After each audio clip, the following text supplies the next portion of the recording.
La consigna «Boicota Chile», que emergió en Argentina durante 2019, fue mucho más que un simple eslogan político pasajero. Se convirtió en la señal que reconfiguró de golpe el ambiente social completo, una onda expansiva que partió en las redes sociales y terminó en la economía real.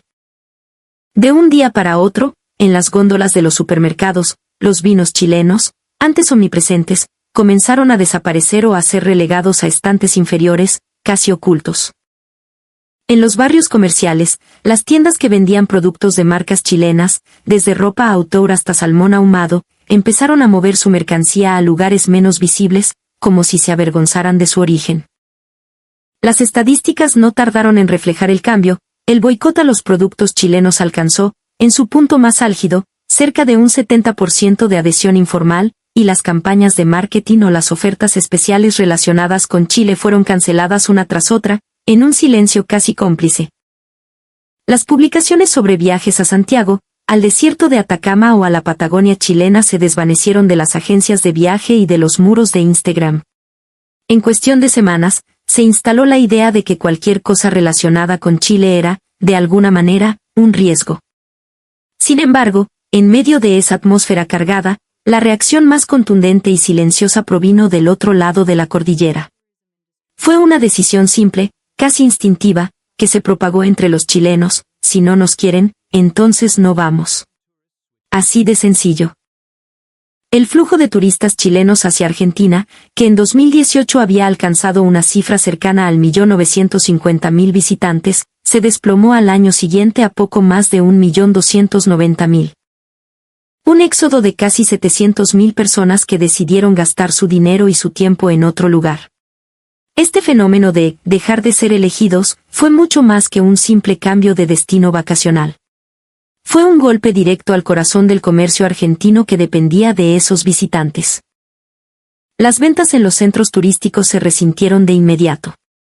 En la emblemática calle Florida de Buenos Aires, por ejemplo, se reportó que solo en la segunda mitad de 2019, los ingresos de las tiendas cayeron entre un 40 y un 60% en comparación con el año anterior.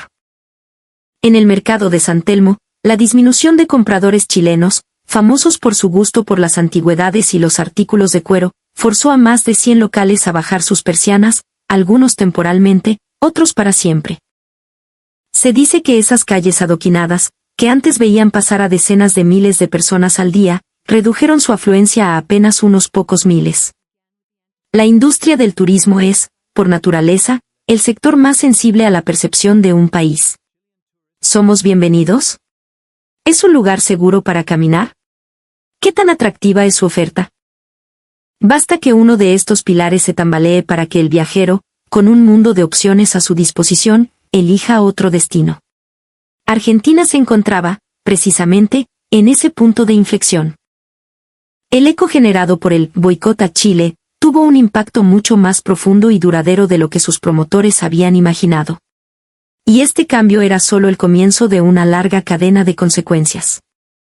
Durante el apogeo de la campaña en 2019, los canales de televisión argentinos dedicaban programas enteros a debatir por qué no se debía comprar productos chilenos o por qué viajar a Chile era financiar a un competidor desleal.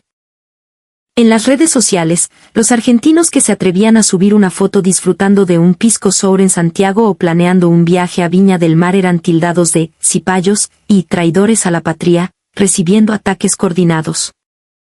En un lapso muy corto, millones de publicaciones relacionadas con el boicot se viralizaron, y la atmósfera se enrareció a una velocidad vertiginosa. Pero detrás de toda esa efervescencia nacionalista, casi nadie se detuvo a analizar el rol fundamental que los turistas chilenos jugaban en la economía argentina. Que una porción considerable de las ventas en la calle Florida o en el barrio de San Telmo dependía de los chilenos era un secreto a voces que cualquier dueño de local reconocía en privado. El circuito comercial de Buenos Aires estaba, en gran medida, construido pensando en ellos: tiendas de artículos de cuero, librerías con novedades que aún no cruzaban la cordillera, espectáculos de tango y una oferta gastronómica de alto nivel. Durante los fines de semana largos, el acento chileno inundaba las calles de Palermo y Recoleta, y saber hablar chileno, o al menos entender sus modismos, se había convertido en una ventaja competitiva para cualquier vendedor. Ante este escenario, la pregunta era obvia: ¿qué pasaría si se insistía en un discurso antichileno? La respuesta, como siempre en economía, no tardó en manifestarse en cifras crudas. El número de visitantes chilenos en julio de 2019 cayó un 48% respecto al mismo mes del año anterior. En agosto, la caída fue aún más pronunciada, llegando a casi un 60%. Cientos de miles de turistas simplemente se esfumaron. En los foros de viajeros chilenos, el sentimiento era unánime: ¿para qué voy a ir a un lugar donde me dicen que no soy bienvenido? Yo elijo dónde gasto mi plata, y no será donde me insultan. No se trataba de una represalia política orquestada, sino de una decisión personal, una suma de juicios de valor individuales que, en conjunto, provocaron un terremoto. Este cambio sacudió la industria turística argentina desde sus cimientos. Los chilenos eran considerados el cliente ideal, su estadía promedio era relativamente larga, solían viajar en familia y gastaban dinero en una amplia gama de productos y servicios, desde ropa de marca y libros hasta cenas en buenos restaurantes y entradas para el teatro. La desaparición de este segmento de alto poder adquisitivo repercutió en toda la cadena de valor. Un viejo comerciante de la calle Florida, dueño de una tienda de chaquetas de cuero que había visto pasar décadas de crisis, lo resumió con una amargura palpable: vienen otros turistas, sí, pero el chileno volvía. Y la venta no vuelve, porque la confianza es lo que no vuelve. Y tenía razón. La calle Florida, que en sus mejores días había sido un hervidero de más de 100.000 almas, para el otoño de 2023 presentaba una tasa de locales vacíos superior al 30%. Muchas tiendas vieron sus ingresos reducirse a menos de la mitad de sus años dorados. Por la noche, hileras de edificios con las luces apagadas y las persianas bajas le daban a la icónica peatonal un aire fantasmal, despojado de su antiguo brillo. En San Telmo, se estima que entre 2022 y 2024 cerraron más de 300 locales, y los carteles de «se alquila» o «venta por cierre» se convirtieron en parte del paisaje. Es cierto que, tras la partida de los chilenos, aumentaron los viajeros de otros países de la región y algunos de Asia. Sin embargo, el perfil era completamente diferente. Su estadía promedio era más corta, y su consumo se concentraba en compras de bajo valor, souvenirs y comida rápida. Los ingresos simplemente no se recuperaron. Hay más gente, pero la caja registradora no se mueve, confesaba un gerente de un conocido centro comercial. El turismo, al final del día, se sostiene por la calidad del gasto, no solo por la cantidad de visitantes. La cruda realidad de que el pilar de esa calidad habían sido los chilenos, finalmente se hizo evidente en los balances contables. El daño no se limitó a los turistas extranjeros. El propio turismo interno argentino comenzó a enfriarse. Durante el primer semestre de 2025, el gasto en turismo nacional fue de aproximadamente 19 billones de pesos, una caída del 4% en términos reales respecto al año anterior. El caso de Bariloche fue particularmente dramático.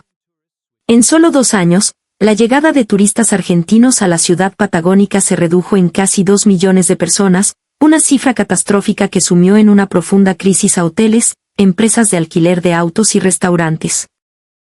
La razón era simple y dolorosa para el orgullo nacional: la inflación galopante había hecho que vacacionar dentro de Argentina fuera un lujo inalcanzable para muchos. Me sale más barato un paquete con todo incluido a Brasil que ir una semana a Bariloche, se convirtió en una frase común. Los propios argentinos estaban evitando sus destinos turísticos. Como resultado, la industria turística argentina se encontró atrapada en una tormenta perfecta, un doble frente negativo con el que era imposible luchar. Por un lado, los extranjeros de alto poder adquisitivo ya no venían; por otro, los propios locales se iban a gastar su dinero afuera. En las redes, un comentario se viralizó por su brutal honestidad: cualquier lugar que maltrata al turista pero quiere su dinero está condenado a la decadencia. El discurso antichileno, mientras dependían del consumo chileno, era una contradicción que tarde o temprano iba a explotar. Al cambiar su destino de viaje, los chilenos, sin quererlo, obligaron a Argentina a confrontar una pregunta fundamental: ¿quién sostenía realmente su industria turística? Tras el fin de la pandemia, las estadísticas de turismo en Argentina parecían mostrar una recuperación sólida. Para el año 2024, el número de visitantes extranjeros alcanzó casi el 97% de los niveles de 2019, y el gobierno celebraba con bombos y platillos lo que llamaba una recuperación total. Las calles de Buenos Aires volvían a llenarse de idiomas extranjeros, y el hall de llegadas del aeropuerto de Ezeiza recuperaba su bullicio habitual. A simple vista, la crisis parecía superada. Sin embargo, esas cifras maquillaban una realidad mucho más frágil. El punto de quiebre, el evento que destrozó esa ilusión de normalidad, fue el shock del decretazo, ocurrido el 12 de diciembre de 2024. Esa noche, en una sorpresiva cadena nacional, el recién asumido presidente anunció un paquete de medidas de emergencia que incluía una drástica devaluación, la liberalización de precios controlados y la suspensión de ciertos contratos públicos, bajo el argumento de sincerar la economía para evitar la hiperinflación. El anuncio provocó una reacción social inmediata y furiosa.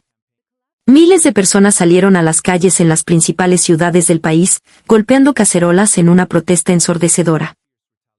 La imagen de una multitud intentando llegar a la Plaza de Mayo mientras la policía levantaba barricadas dio la vuelta al mundo. Aunque el gobierno insistió en que eran medidas necesarias, el caos y la incertidumbre política paralizaron al país. La onda expansiva de esa noche de cacerolazos dejó a la nación en un estado de estupor y ansiedad.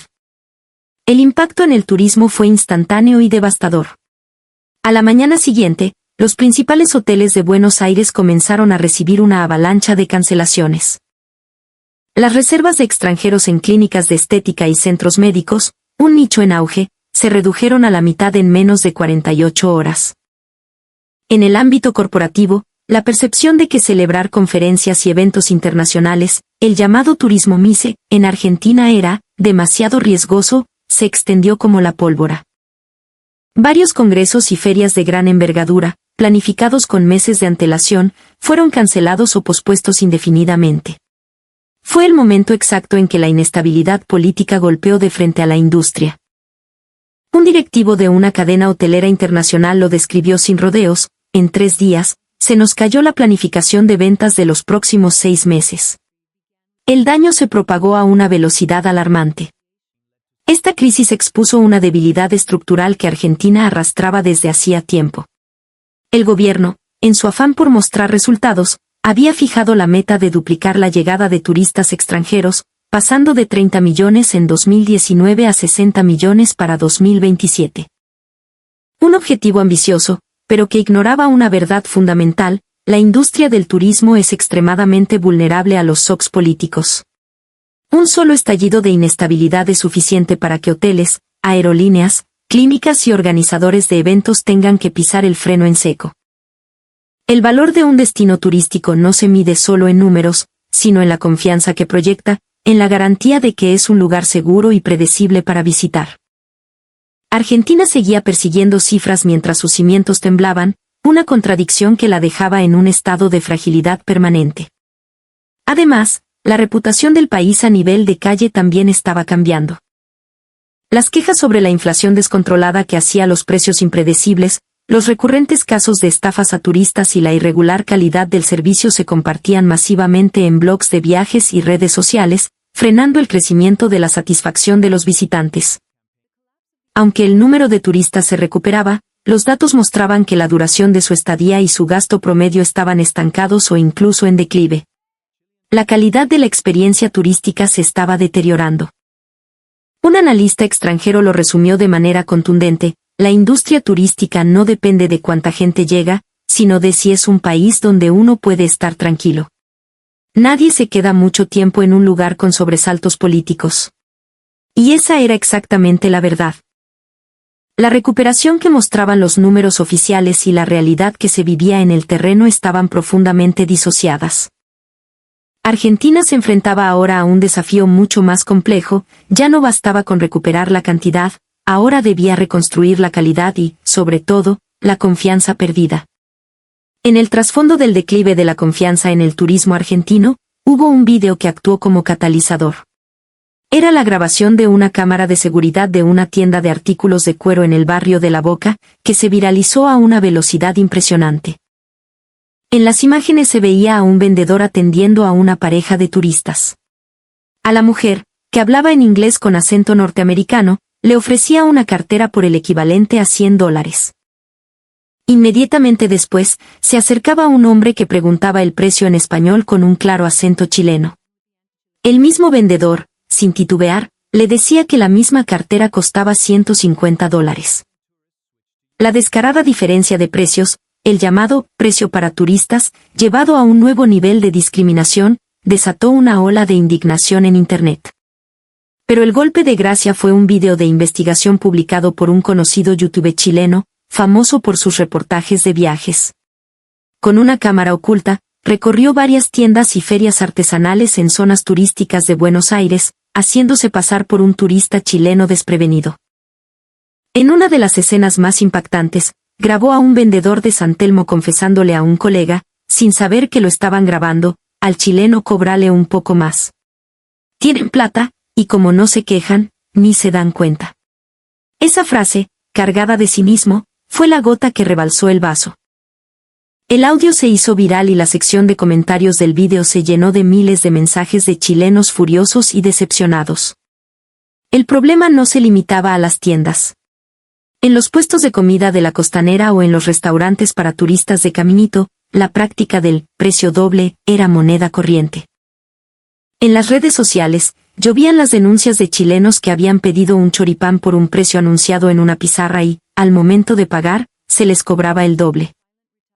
Algunos relataban que, si protestaban, los vendedores les quitaban la comida de las manos con un despectivo, entonces no comas.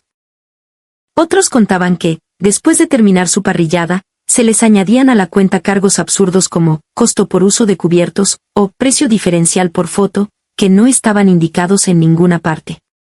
Los taxis eran otro capítulo de esta pesadilla. Las historias de taxistas que daban vueltas innecesarias para alargar el viaje, duplicando el costo de una carrera que según el GPS debía ser corta, eran incontables. Los taxímetros adulterados que saltaban cifras de forma inexplicable se convirtieron en un tema recurrente de conversación. Un turista chileno publicó una experiencia que generó especial indignación. Al llegar a su hotel, el taxista se negó a sacar sus maletas del baúl, exigiéndole un pago extra por servicio de equipaje. O me pagas más, o tus maletas no bajan, le dijo.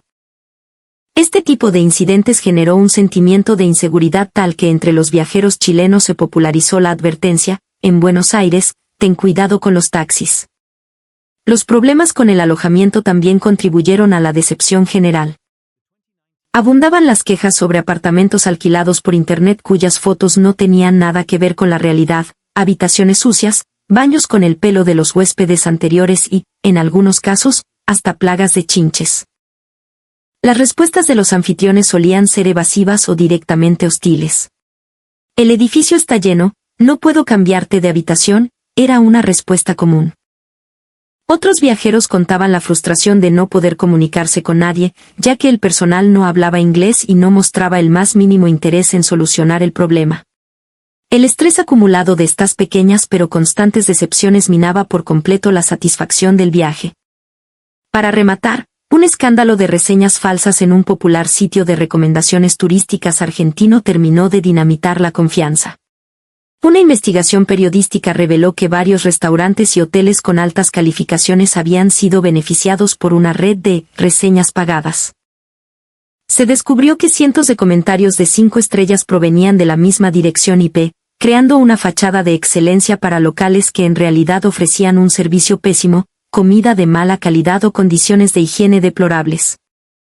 El fraude fue recogido por medios internacionales, que tildaron a Buenos Aires de destino turístico donde no te puedes fiar de las estrellas. Cada una de estas experiencias, sumadas una tras otra, fue forjando una imagen colectiva en la mente de los chilenos: el turismo en Argentina no es de fiar. Aunque el viaje sea barato, al final te sientes estafado.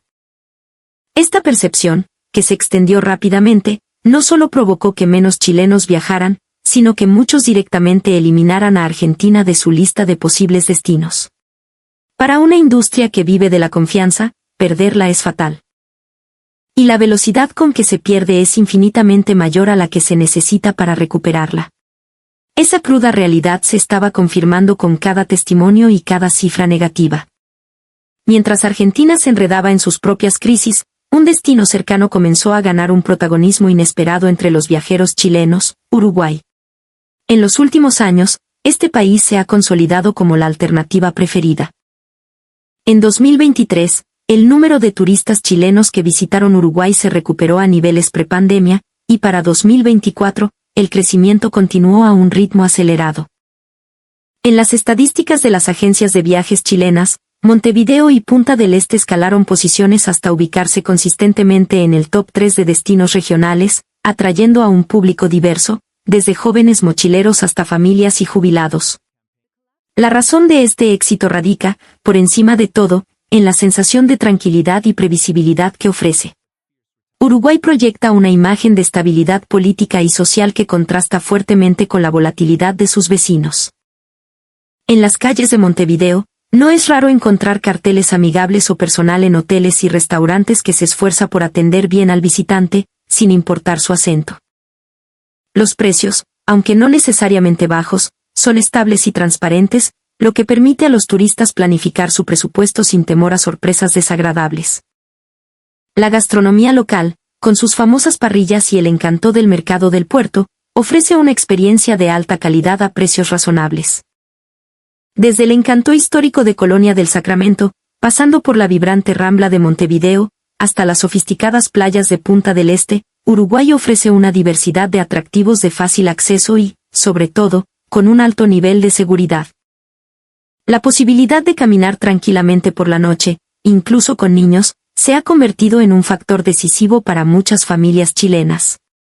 Especialmente populares son los viajes cortos de fin de semana largo a Montevideo. Con el aumento de vuelos directos y ofertas de aerolíneas de bajo costo, un pasaje de ida y vuelta puede conseguirse por precios muy competitivos, lo que ha estandarizado la escapada a Uruguay como una opción habitual. Los paquetes turísticos de las grandes agencias se agotan rápidamente, consolidando la idea de que ir a Uruguay es ir a la segura. De hecho, en las redes sociales, los comentarios comparativos son cada vez más frecuentes. En vez de ir a Buenos Aires y estresarme, prefiero la calma de Montevideo. La comida es igual de buena, pero la gente es mucho más amable. Por otro lado, Argentina comenzaba a ser percibida como un destino con un atractivo limitado y segmentado.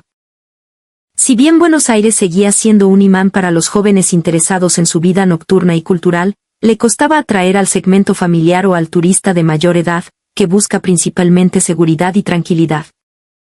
Su oferta, muy centrada en las compras y los circuitos gastronómicos de la capital, carecía de la diversidad necesaria para generar una alta tasa de repetición.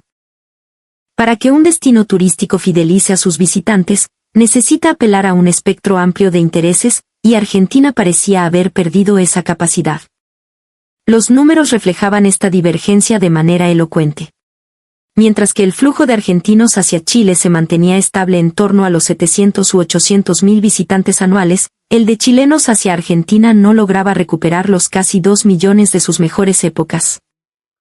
Pero el dato más revelador era la intención de volver. En una encuesta reciente, solo el 48,6% de los chilenos que habían visitado Argentina en el último año afirmaron que volverían en los próximos 3 años. Esto significaba que más de la mitad probablemente elegiría otro país para sus próximas vacaciones. Los observadores internacionales analizaban esta tendencia con frialdad. En foros de viajes globales, los comentarios eran claros: si voy a gastar el mismo dinero, prefiero ir a un país donde me sienta bienvenido. Un viaje no se decide solo por el precio, sino por la gente y el ambiente. El creciente éxodo de turistas chilenos hacia Uruguay no se debía únicamente a la conveniencia económica. Era el resultado de una suma de factores: un ambiente seguro, un trato respetuoso y una cultura que valora al visitante. Esa combinación de elementos intangibles es lo que, al final, conquista el corazón de los viajeros. El peso que los turistas chilenos representaban en los ingresos turísticos de Argentina era, en realidad, mucho mayor de lo que se admitía públicamente. Desde la década de 2010, los chilenos se habían consolidado como uno de los grupos de consumidores más importantes, una base de clientes estable y de alto gasto que garantizaba ingresos predecibles año tras año. Se estima que la drástica disminución de este flujo de visitantes le costó a la economía argentina la pérdida de varios miles de millones de dólares anuales. El turismo es una industria donde las fluctuaciones numéricas impactan directamente en la vida de las personas. La caída en las ventas se tradujo de forma inmediata en reducción de turnos para los empleados, cierre de sucursales y despidos. El problema del empleo fue particularmente grave. El sector turístico emplea a una vasta red de personas en gastronomía, hotelería, comercio minorista, transporte, limpieza y guías turísticos, entre otros. La persistente ausencia de los turistas chilenos de alto poder adquisitivo generó una crisis laboral que, según algunas proyecciones, podría haber significado la pérdida de más de 30,000 puestos de trabajo directos e indirectos. En la propia Buenos Aires, la proliferación de edificios comerciales vacíos se hizo notoria. En las callejuelas de Palermo, que antes bullían de turistas, no era raro ver locales de diseño que cerraban al año de haber abierto. En las provincias, el impacto fue aún más severo. Ciudades como Mendoza o Salta, que dependían en gran medida de los turistas chilenos que cruzaban la cordillera en auto o en vuelos directos, vieron sus ingresos caer a menos de la mitad. Bodegas, hoteles boutique y tiendas de artesanías tradicionales, que habían prosperado durante años, comenzaron a cerrar sus puertas una tras otra. Incluso en destinos patagónicos como Bariloche, la situación era similar. La disminución de los tours organizados desde Chile cortó el flujo de ocupación hotelera, dejando a la región en un silencio económico del que le costaba despertar. Las aerolíneas tampoco fueron inmunes. Las rutas que conectaban ciudades chilenas con el interior de Argentina eran un pilar de sus operaciones, y la demanda en estos tramos es extremadamente sensible a las fluctuaciones del turismo. La continua reducción de vuelos por falta de pasajeros creó un círculo vicioso. Menos vuelos hacían más difícil y caro llegar, lo que a su vez disuadía a más turistas, provocando nuevas caídas en la ocupación hotelera y en las ventas. Lo que finalmente llevaba a las aerolíneas a reducir aún más sus frecuencias. Era una demolición en cadena, una espiral descendente. Y este efecto dominó no se detuvo en la industria turística. Los restaurantes redujeron sus compras a los proveedores de alimentos, los hoteles recortaron sus contratos con las empresas de lavandería y limpieza, la menor movilidad de personas afectó a toda la industria del transporte. Un economista argentino especializado en el sector lo advirtió claramente: la disminución de un tipo específico de turista puede parecer una cifra pequeña en el panorama general, pero sus efectos se ramifican a través de las cadenas de producción y empleo por todo el país. De hecho, las estimaciones calculaban que el impacto negativo del turismo en el PIB podría llegar a ser de un 0,1%. A nivel macroeconómico, podría parecer insignificante, pero para las economías regionales y las pymes del sector, representaba la diferencia entre sobrevivir o quebrar. Para un hotel pequeño, la pérdida de 10 huéspedes por noche puede significar entrar en números rojos. Para una tienda, una caída del 10% en las ventas puede ser el preludio de la bancarrota. Aunque sobre el papel el número total de turistas extranjeros parecía aumentar, la realidad en el terreno era que el sector no prosperaba. La razón era simple: el segmento que realmente generaba ganancias, el turista chileno, se había ido. Ese vacío fue la herida más profunda y difícil de sanar para la economía argentina. Al entrar en 2025, el mapa del turismo en Argentina había cambiado drásticamente. A finales de octubre, el país había recibido aproximadamente 15,8 millones de visitantes extranjeros. De esa cifra, los turistas provenientes de China, Hong Kong y Taiwán sumaban casi 6,7 millones, representando más del 40% del total. La balanza se había inclinado claramente hacia el mercado asiático. Detrás de este cambio estaba la agresiva política del gobierno argentino para atraer turistas chinos, simplificando los procesos de visa y promoviendo el país en las principales ciudades de China. El resultado fue un aumento explosivo de visitantes, y el paisaje humano en el centro de Buenos Aires cambió visiblemente. Sin embargo, lo que llegó a los destinos turísticos fue un aumento en la cantidad, no necesariamente en la calidad de la experiencia. En barrios como Palermo o San Telmo, durante los fines de semana la congestión era tal que caminar se volvía una tarea difícil. Las filas para entrar a las tiendas bloqueaban las veredas, la basura se acumulaba en las esquinas hasta la mañana siguiente, y por las noches eran frecuentes los reportes de altercados y ruidos molestos. Los residentes de estas zonas comenzaron a expresar su descontento. Es un ruido infernal hasta la madrugada, las calles amanecen cubiertas de basura y nadie limpia, eran quejas que se acumulaban en las oficinas municipales. La tensión llegó a un punto crítico cuando en el centro de Buenos Aires aparecieron carteles caseros con la frase, "Chinos váyanse", colgados por vecinos agotados. En las redes sociales argentinas, el debate reflejaba una profunda ambivalencia: no quiero que dejen de venir turistas, pero esta multitud es insoportable, la falta de respeto a las normas básicas de convivencia es abrumadora. La industria turística también enfrentaba un dilema. Aunque los restaurantes y tiendas veían más movimiento, muchos estaban agotados por un modelo de negocio de bajo margen y alta rotación. Un gerente de una tienda de lujo en la Avenida Alvear lo confesó en privado: aumenta el número de visitantes, pero no compran los productos de alto valor. Al final, solo suben nuestros costos operativos y el personal se agota. Un directivo de un hotel 5 estrellas se quejaba de algo similar: ocupan las habitaciones, sí, pero su estadía es corta y casi no consumen servicios adicionales del hotel, como el spa o el restaurante. Los ingresos complementarios, que son clave para nuestra rentabilidad, no aparecen. Mientras tanto, las provincias parecían un país completamente diferente, sumidas en un profundo silencio. Más del 80% de los turistas extranjeros se concentraba en Buenos Aires y sus alrededores. Los aeropuertos del interior tenían una oferta limitada de vuelos internacionales, y las rutas directas desde Chile eran casi inexistentes. Las ciudades provinciales se enfrentaban a una barrera estructural: por más que pulieran sus atractivos turísticos, no tenían cómo hacer llegar a los visitantes. La falta de conectividad impedía la fidelización de los turistas y frenaba el desarrollo de una oferta turística diversificada y rentable. Esta extrema concentración en Buenos Aires, esta distorsión del mapa turístico, en lugar de fortalecer la competitividad del país, la debilitaba. Se generaba una paradoja insostenible: una capital desbordada por un turismo masivo de bajo rendimiento, y un interior abandonado sin capacidad para generar ingresos. El efecto económico era limitado, mientras los costos sociales y de infraestructura se disparaban. En un foro de viajes internacional, un comentario irónico se hizo viral: Argentina decía que quería turistas de calidad y por eso dejó ir a los chilenos. Ahora se queja de que tiene un turismo masivo de baja calidad. Es el boomerang perfecto. Y era exactamente eso. La realidad que se estaba consolidando se alejaba cada vez más del ideal de turismo que el país decía buscar. Las cifras aumentaban, pero la ciudad se agotaba, los residentes sufrían y los ingresos no cumplían las expectativas. Argentina, como país que aspiraba a ser una potencia turística, se encontraba en una encrucijada que la obligaba a una profunda reflexión. Mientras Argentina lidiaba con el estancamiento turístico y la inestabilidad económica, dentro del país resurgieron voces que abogaban por un acercamiento con Chile.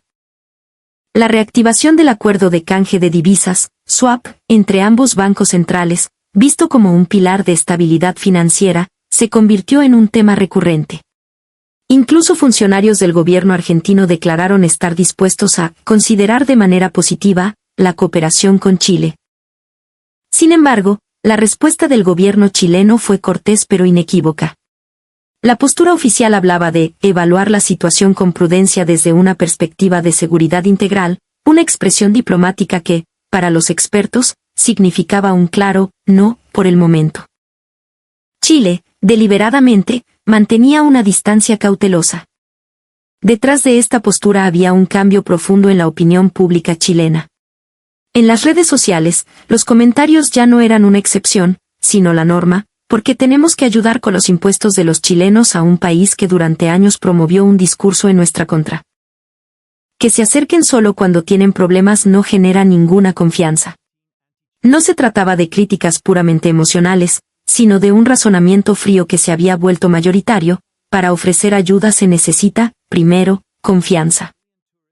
El rechazo de Chile no nacía de la ira, sino de un juicio pragmático compartido por gran parte de la sociedad. Este cambio de percepción trascendió la política y llegó al mundo de la cultura. Durante años, la televisión chilena había emitido con éxito series y películas argentinas, y la música trasandina era parte fundamental de la programación radial. Sin embargo, a partir de 2024, esa presencia comenzó a disminuir. Lo que antes era un contenido que se consumía de forma natural, pasó a ser algo que ya no generaba el mismo interés. Cuando la atención de la audiencia decae, la programación cambia. Fue un proceso orgánico y silencioso. Aún más preocupante fue lo que ocurrió en el ámbito educativo. Varias universidades chilenas anunciaron la suspensión temporal de sus programas de intercambio con Argentina. La razón esgrimida era de un peso considerable, existían dudas sobre la seguridad de los estudiantes chilenos. De hecho, algunos jóvenes que habían estado de intercambio en Buenos Aires relataron experiencias negativas, haber recibido un trato hostil en clase al mencionar su nacionalidad, o sentir como la actitud de sus compañeros se enfriaba al saber que eran chilenos. Estos testimonios, compartidos en redes sociales, estaban alterando drásticamente la imagen que las nuevas generaciones tenían de Argentina. En la industria del turismo, la tendencia era la misma. Algunas de las principales agencias de viajes de Chile redujeron su oferta de paquetes a Argentina, y unas pocas incluso eliminaron por completo el destino de sus catálogos. El motivo era simple y comercial, no existían las garantías para asegurar una experiencia positiva y segura para sus clientes. Turismo, educación, cultura, áreas que tradicionalmente deberían estar al margen de la política, repetían las mismas palabras clave, seguridad y confianza. Estos son activos intangibles que, una vez perdidos, no se recuperan con campañas de marketing ni con discursos políticos. Lo que estaba ocurriendo en Argentina no era una simple crisis turística, era la erosión de la credibilidad del país, un desmoronamiento lento pero profundo. Lo más valioso que perdió Argentina fue la confianza. La contradicción de tratar al turista como una billetera con piernas, de promover un discurso hostil mientras se dependía de su consumo, se acumuló hasta que los chilenos, en silencio, simplemente cambiaron de destino. En el extranjero, hay una percepción que se repite: el chileno no grita, no insulta. Pero cuando se va, no vuelve. Por eso es uno de los viajeros más respetados del mundo. Cuando en Argentina se gritaba boicot a Chile, en Chile no se respondió con un boicot a Argentina. Se respondió con la madurez del viajero experimentado, con una elección. El simple acto de dejar de elegir fue el mensaje más potente de todos. Existen muchos países en el mundo, pero aquellos donde uno se siente seguro, donde la cortesía es la norma y donde se respeta al visitante, siempre serán especiales. Quizás por eso Chile, con su estabilidad y su cultura de servicio, es un país cada vez más elegido y apreciado en el mundo. ¿Y usted, cuando elige un destino para viajar, qué es lo que más valora? Le invito a compartir su opinión en los comentarios.